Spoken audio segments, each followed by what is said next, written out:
Rock, paper, scissors, shoot. Rock, paper, scissors, shoot. Best out of 2,835. Rock, paper, scissors, shoot. Hi there. I've been playing this thing for the past hour and it just always wins. I thought it was such a great idea. Let's make a robot that always wins at rock, paper, scissors. It'll fix humanity's greatest flaw, I thought. The fact that we only win every 33% of the time. I'm pretty sure that's how we lost Australia and Neanderthals or something like that. Problem is, I didn't realize how smug it would be when it won. Like, it just sucks to just lose all the time. No matter what you throw at it, it just wins effortlessly. So I decided that I'm gonna win whatever it costs. Even if it means I have to become part robot myself. And I'm pretty sure that part is gonna hurt. But like they say, if you can't beat them, join them. And apparently, I just straight up can't beat them. Anyway, before I get so frustrated I dismantle this thing, let me show you how it actually works first. Rock, paper, scissors, shoot. To make a robot that always wins, you actually don't need it to be smart at all. You just need it to be fast and okay with being a dirty, rotten cheater. Good thing that we don't program morals into these things, Sam. There's 3 pieces that we need to make this robot work. First of all, it has to be able to see me, or more specifically what sign I'm throwing up, and be able to detect it. Second of all, it has to be able to actually move its fingers and make a sign in response to the winning sign. And then third of all, it has to rock back and forth in order to do the rock, paper, scissors before the shoot. It's not a rock, paper, scissors robot without the rock, paper, scissors part before the shoot. I don't make the rules, okay? I just make the game. Also, that is definitely what that is. This is just a rocking motion, okay? You dirty-minded folks. So to give this thing the gift of sight, we could use a really fast camera. Why? Well, bear with me for a second. Do any other 90s kids remember video games? Well, these things used to run at 30 frames per second, which is like insanely slow. Movies are even worse. They're only 24 frames per second, which is like 30 to 40 milliseconds between each static image. And people totally buy that this is one fluid, actually moving thing. Unlike my last video, we can use an actual legitimate CPU for this, so all of the calculations can happen in easily under 1 millisecond. If only we could have a camera that could run at, say, 240 frames per second, which would be 3 to 4 milliseconds between each static image. That way, all the calculations plus the image gathering would happen so fast that people couldn't even detect the actual physical difference between the human throwing their sign and the robot reacting. But a camera like that would probably cost like $1 million or something like that. You're looking at it right now.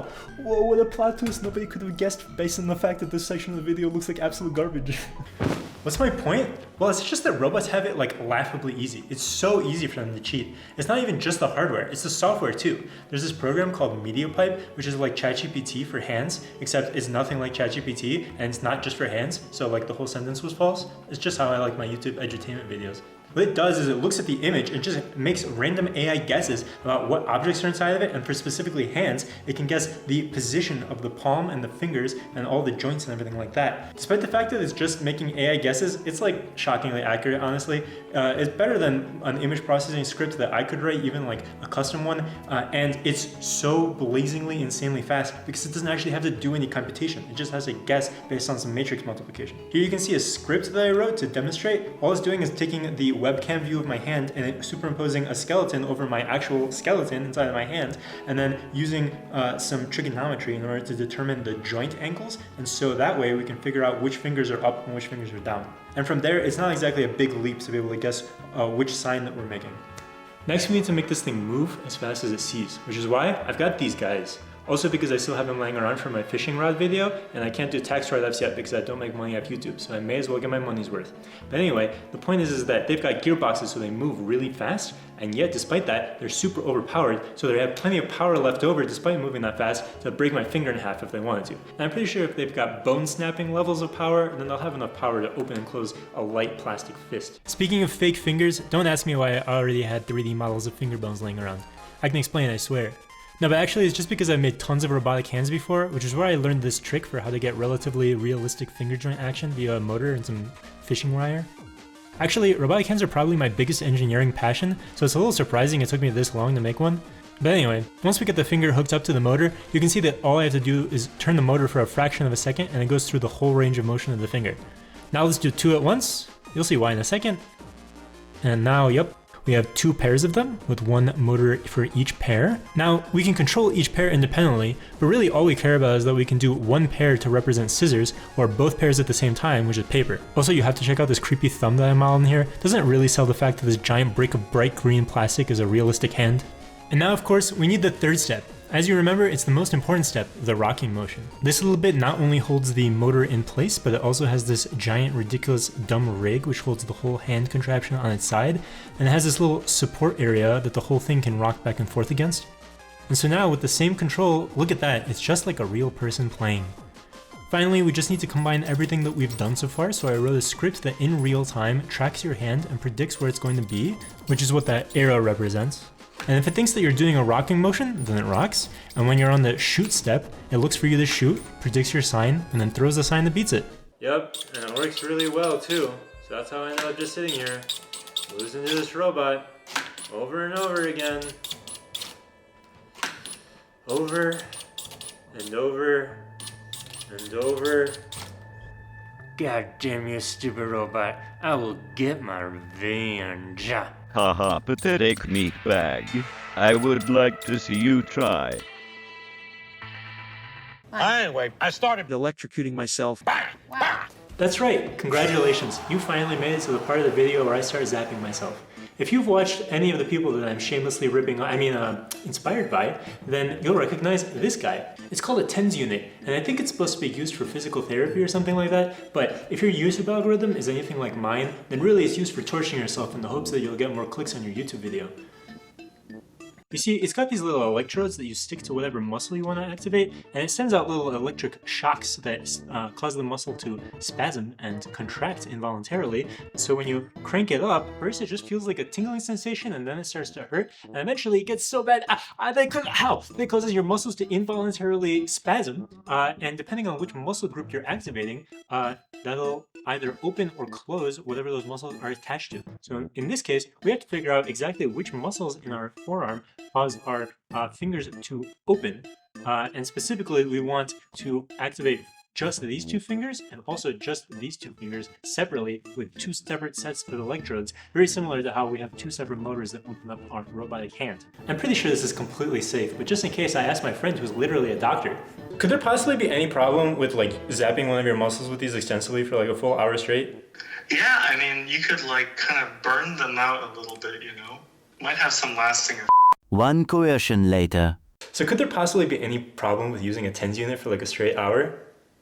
Nah, you're good, dude. Do whatever you want. You might be wondering, what kind of extremely scientific process did I use in order to find exactly where to place the electrodes so that they would selectively activate just my first two fingers and then these two fingers? Well, it took me about an hour of what in college I'm pretty sure they call practical anatomy lab, and in order to demonstrate, I'm going to play you a little song. Ow. Oh, God. Ow. Ow. Ow. Ow. Ow. Ow. Ow.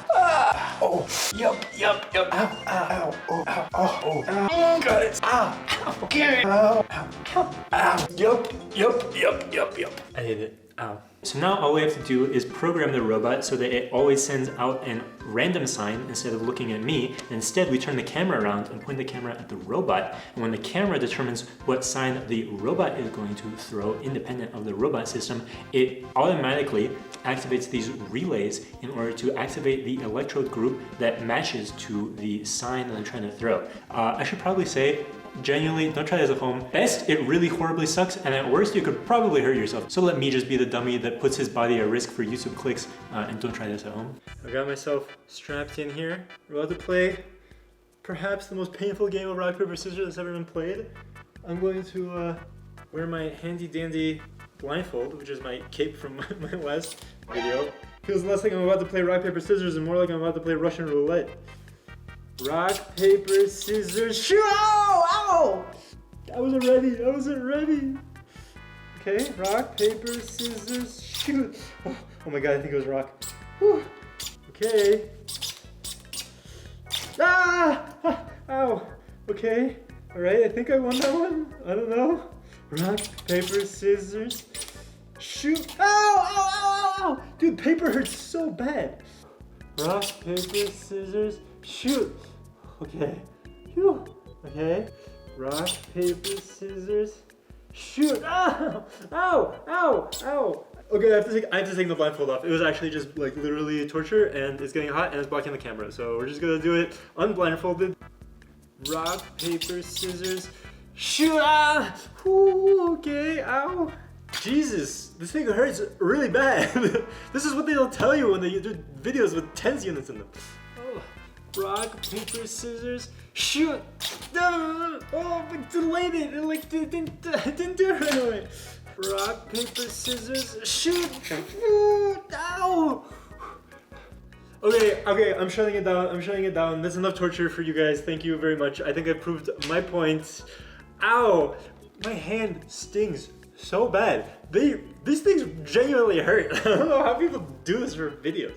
So what did we learn today? I don't know, other than the fact that my arm really hurts and the tens unit sucks. So I'm sure I'm going to be using it in future upcoming videos. If you want to see those, or if you just want to help out the channel, I'd really appreciate it if you subscribed to the channel, if you left a like on the video, or left a comment. Thank you very much to these kind comments from my previous video.